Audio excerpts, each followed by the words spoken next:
You're listening to the Monday Night Community Show with Daniel on BRFM. This is the Daniel Monday Night Community Show on demand through YouTube. Thank you very much for choosing to listen to us through this method. If you'd like to keep up to date with when I add new interviews, then subscribe to this channel. We're now going to be joined with two guests on the telephone talking all about HS. Firstly, thank you very much for joining us. I was hoping that both of you could start off by introducing yourselves. Hi, my name's Lynda Murphy. I have HS. I've had it for over 40 years, and I'm a trustee for the HS Trust. And I'm Brian Malcolm. I was 30 years in general practice, but I also work as a specialist in hospital dermatology and community dermatology. So that's where I get my experience of this condition. So would you be able to tell us what HS actually is? Well, HS, or its full name, hidradenitis suppurativa, it's a chronic autoinflammatory disease of the sweat glands. It's a complex disease. It's poorly understood. There's genetic factors, there's hormonal factors, there's lifestyle factors, but essentially it's a chronic debilitating condition where you get recurrent infections in armpits, groins, and other areas where the sweat glands are active, which produces boils, discharge, abscesses, and can be quite debilitating both physically and psychologically. And it affects about 1% of the population. So I was wondering if you could tell us why the average diagnosis time is so much longer than other illnesses of the same sort of type. Well, there's many reasons for that. First and foremost, there's no specific diagnostic test that says that you've got it or not. It's a clinical diagnosis, and the diagnosis often only becomes apparent in time. It's the repetition of the infections and the inflammation that is the pattern that needs to be recognized. That's often poorly recognized for many reasons. General practitioners are not sufficiently taught in their training about skin disease, and there is a national chronic shortage of skin specialists. So that all leads to significant delays in diagnosis. So how many people in the UK are thought to be suffering from HS? Well, the research constantly comes up with a figure of around about 1%. So, extrapolating that to the population, you're talking about upwards of 600,000 people.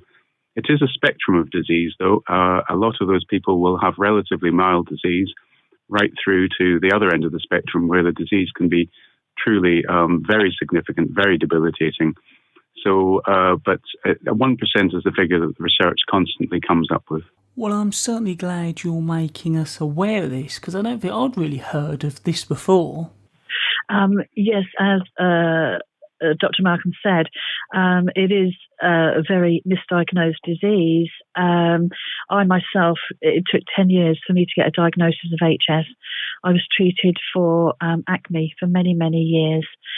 So yeah, it's as I say, it's a very misdiagnosed. So that's why, a lot of people really don't go and see a GP or a dermatologist because they just think it's some, minor skin condition. So what sort of challenges do HS patients mostly suffer with and have to face on a day-to-day basis?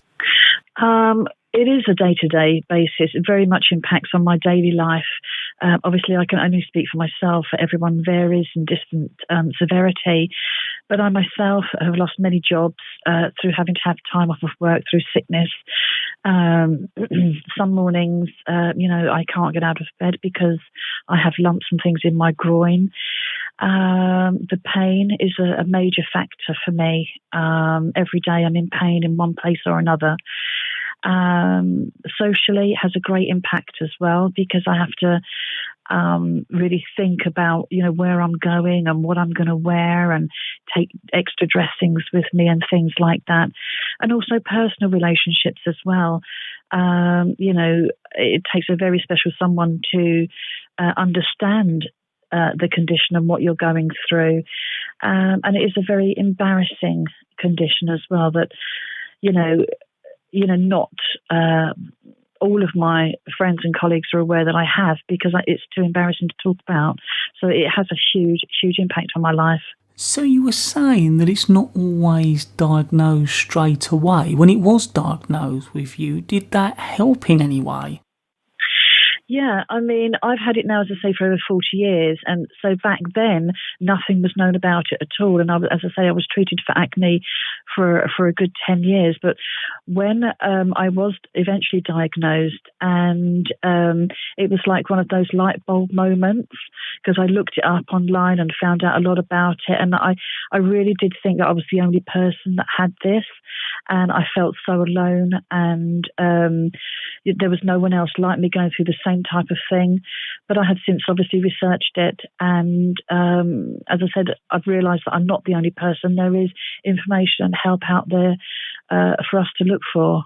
So was there anything else you'd like to get over to our listeners, or was there any sort of other information you'd like to let them know about?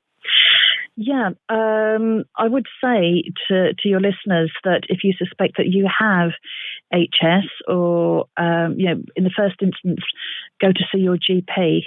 As I said, it does take a little while to get diagnosed, but also get referred to a dermatologist. There are a couple of websites that you can look at that will give you more information on that.